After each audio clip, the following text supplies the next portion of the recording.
Happy morning. நீங்கள் எப்போவுமே cheap things வாங்க போகாதீங்க.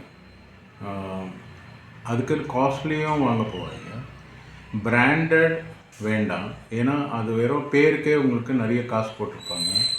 அப்போ எதை தான் வாங்கணும்னு நீங்கள் கேட்டிங்கன்னா, மாடரேட்டாக இருக்கணும் ரேட்டு, அப்புறம் குவாலிட்டியாக இருக்கணும். இதை நீங்கள் பார்த்து வாங்கினீங்கனாலே போதும்.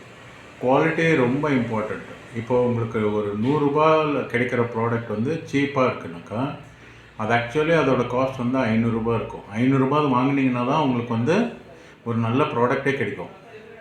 ஆனால் அதே பிராண்டட் ஆகும்போது அது ரூ. 1000 ஆகிடும். ஸோ ரூ. 1000 வாங்கணுமான்னா இல்லை, நீங்கள் ரூ. 500 வாங்கலாம். அதுலேயே குவாலிட்டி இருந்து, அந்த ரூ. 1000 இருக்கிற வேண்டிய குவாலிட்டி எல்லாமே ரூ. 500 இருந்து, அது பிராண்ட் ஒண்டி தான் இல்லைன்னாக்கா அதை நீங்கள் வாங்கலாம்.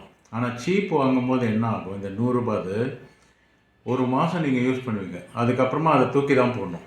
அப்போது அந்த தூக்கி போடுறதுக்கு நீங்கள் ஒரு மாதத்துக்கு நீங்கள் வாங்குறது, அதே நீங்கள் அந்த ரூ. 500 ப்ராடக்ட்டு உங்களுக்கு ஒரு 6 மாதமோ 7 மாதமோ இல்லை ஒரு வருஷமோ வருதுன்னா, அப்போ நீங்கள் கம்பேர் பண்ணிங்கன்னா ஒரு மாதத்துக்கு இந்த ப்ராடக்டை தூக்கி போட்டுருவீங்க.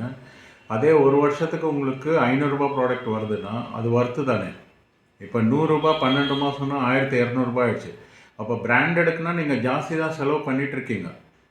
ஆனால் நீங்கள் குவாலிட்டி ப்ராடக்ட் வாங்காததுனால உங்கள் மென்டாலிட்டி வந்து அந்த சீப்புன்னு போகிறதுனால நீங்கள் வந்து ஒரு சீப் ப்ராடக்ட் வாங்கிட்டு அது கூட கஷ்டப்பட்டு அது கூட சிரமப்பட்டு அதை லாஸ்ட்டில் கெட்டு போய் அதை தூக்கி போட்டு எதுக்கு பண்ணுறீங்க? அது தேவையே இல்லை. எல்லாரும் சொல்லுவாங்க சீப் இஸ் என்னது சீப் இஸ் பெஸ்ட்டாக. அப்படி ஒன்றும் இல்லையே. சீப் எப்படி பெஸ்ட் ஆகும்? நீங்கள் ஒரு ப்ராடக்டை பண்ணணுன்னா அதுக்கு என்னென்ன குவாலிட்டி ப்ராடக்ட் யூஸ் பண்ணணுமோ அதெல்லாம் யூஸ் பண்ணால் தான் உங்களுக்கு ஒரு குவாலிட்டி ப்ராடக்ட் வரும். அது எப்படி சீப்பில் வந்துடும்? அது எப்படி ரூ. 500 செலவு பண்ண ப்ராடக்ட் வந்துடும்? வர சான்ஸே இல்லையே. அப்போ நீங்கள் எப்போவுமே சீப் ப்ராடக்ட்டுக்கு போகாதீங்க. அது உங்களுக்கு லாஸு தான். உங்களுக்கு லாங் லைஃப் வரணும், அப்புறமா உங்களுக்கு குவாலிட்டியாக இருக்கணும், உங்களுக்கு அது வந்து நல்ல பொருளாக இருக்கணும். எதுக்காக வாங்கினீங்களோ அந்த வேலையை அதை சரியாக செய்யணும். இந்த மாதிரி ப்ராடக்ட் வந்து வாங்குங்க. என்னோடய பேர் அமிகோஸ் ரவிச்சந்திரன். நான் ஒரு business coach and life coach. எந்த ஒரு கொஷின் இருந்தாலும் எனக்கு கேளுங்க. பாய்.